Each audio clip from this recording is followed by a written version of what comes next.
મારી બેનું ને મમ્મી પપ્પાની કોટ નો આવે એ રીતની હું રાખું છું તો એ મમ્મી પપ્પા નથી એટલે તકલીફ તો ઘણી પડે છે ભાઈ મારે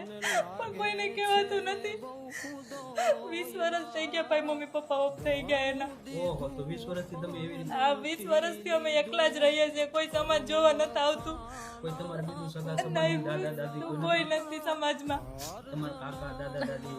એ બધા જ છે પણ કોઈ જોવા નથી આવતું કોઈ મદદ એ નથી કરતું નહીં મદદ નથી કરતું અમે દાડીઓ કરી અને મોટા થયા છે ભાઈ અત્યારે હું અહીંયા મજૂરી કરીને મોટે થાય છે આ બે બહેનોના લગ્ન કરવાના બાકી છે બસ લગ્ન થઈ જાય આ બે બહેનોના સુખ શાંતિથી તો ભગવાનને એવી પ્રાર્થના કરું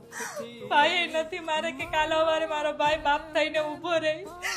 કોઈને કીધા જેવી નથી વાત આ બેન નાની 1.5 વર્ષની હતી હું 5મું ભણતી ત્યારે મમ્મી પપ્પા એક્સપાયર થઈ ગયા છે તો પછી બેન તમે તમારા મમ્મી પપ્પાને મમ્મી પપ્પાને જોયા જ નથી ઓહો